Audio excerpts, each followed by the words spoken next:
Mesdames, Messieurs, amis des journaux, bonjour et bienvenue à ce rendez-vous de l'actualité. Les militantes et militants du bloc républicain ont porté sur les fonds baptismaux leur parti à Parakou. Le matinal nous informe de cette actualité et rapporte que c'était le samedi 8 décembre 2018 à la faveur d'un congrès constitutif qui s'est déroulé sur l'esplanade de la place Bioguera où d'éminentes personnalités politiques, membres de ce bloc, se sont donné rendez-vous pour signer l'acte de naissance du nouveau-né. Si fraternité voit que le bloc républicain concrétise le rêve de Patrice Talon, Bénin Intelligent pour sa part indique que le bloc républicain est né pour l'unité et l'espoir, et la nation ajoute que les républicains sont en marche pour un libéralisme au service de l'homme. Déjà, l'on peut retenir, selon le Télégramme, que c'est une messe politique devant une marée humaine à couper le souffle que le bloc républicain a vu le jour ce samedi 8 décembre 2018 à la place historique Bioguera de Parakou. Le journal de Étienne Wessou donne lecture de la déclaration du PRD à ce congrès et met également à disposition la liste complète du bureau politique de ce bloc, sans oublier le communiqué final du congrès du bloc républicain. Dabarou précise que le bloc républicain confirme son titre de plus grand parti politique. Le journal en veut pour preuve les 158 partis, alliances et mouvements politiques qui se sont fusionnés pour donner un cheval gagnant devant plus de 30 000 militants et congressistes. L'auteur de l'article signale aussi que c'est un bureau politique de 59 membres qui a été installé et qui sera dirigé par Abdoulaye Biochane, Robert Gbignan et Jean-Michel Abimbola. L'événement précis nous abreuve des trois principes du parti selon le ministre Donald Jean-Claude Oussou, alors que le Béninois libéré nous livre tout sur l'historique congrès du bloc républicain avec un zoom sur chacun des 59 membres du bureau politique du plus grand parti du Bénin. Dynamisme Info tutoie la mobilisation et voit le vrai faux baromètre, puis conclut que le dernier mot revient aux électeurs. L'informateur, dans une analyse pertinente, notifie que le PRD n'exclut pas son retour au bloc républicain. D'ailleurs, l'indépendant renseigne que le vice-président du parti, Émeric Joël Alagbé, rassure les uns et les autres des liens étroits du PRD avec Talon. Le confrère a pu glaner ces informations à la suite d'une interview accordée à Joël Alagbé sur la nouvelle politique du PRD, toujours au sujet de la nouvelle option politique du PRD. Kinikine étale que le vice-président Émeric Joël Alagbé n'a hésité à ressortir que le PRD de Maître Adrien Oumbédi reste et demeure le meilleur allié politique de Patrice Talon. L'actualité nationale ce week-end est aussi marquée par la présence du chef de l'État, Patrice Talon, à la clôture de la fête Glekwekwe édition 2018. Le Soleil Bénin Info publie que c'est avec fébrilité que le numéro 1 des Béninois a été accueilli hier à Ouida. Le Télégramme certifie que le président Patrice Talon a répondu hier à l'invitation du comité d'organisation de la fête identitaire et culturelle de Ouida. L'autre sujet dans ce point de presse s'articule autour du verdict des 20 ans de prison prononcé par la Cour de répression des infractions économiques et du terrorisme CRIET contre Sébastien Germain Adjavon.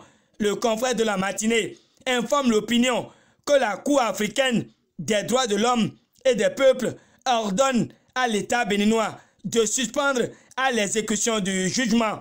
Même son de cloche par le nouvel observateur qui clame haut et fort que la Cour africaine des droits de l'homme et des peuples fait injonction au Bénin de surseoir au verdict prononcé par la Cour de répression des infractions économiques et du terrorisme contre Sébastien Germain Adjavon et le confrère Ziba Manchette que le Bénin dispose de 15 jours pour obtempérer. C'est une décision de la Cour africaine des droits de l'homme et des peuples en faveur d'Ajavon, écrit Nord-Sud quotidien dans ses colonnes. Pour Nassiara, la Cour des droits de l'homme décrédibilise la criette et le pays émergent rallonge que le barreau national avait déjà donné la lettre, selon l'imprimé, ne pas exécuter la décision de la Cour africaine des droits de l'homme serait une infraction vis-à-vis de la loi, déjà que le DAS Info relève que la Cour africaine des droits de l'homme et des peuples décapite Togbono et sa criette face à Ajavon. Une victoire d'étape pour Ajavon et co-accusé, évoque Point Média dans sa parution de ce lundi 10 décembre 2018. C'est avec une exclamation que Dynamisme Info se prononce sur la décision de la Cour africaine des droits de l'homme et voudrait que l'État béninois se plie à cette décision. Pour finir avec cette actualité, la dépêche voit le Bénin face à la mesure conservatoire de la Cour africaine des droits de l'homme et des peuples et se demande si la décision sera exécutée ou violée. En tout cas, les regards sont tournés vers l'État béninois, suivant quotidien le Nokwe.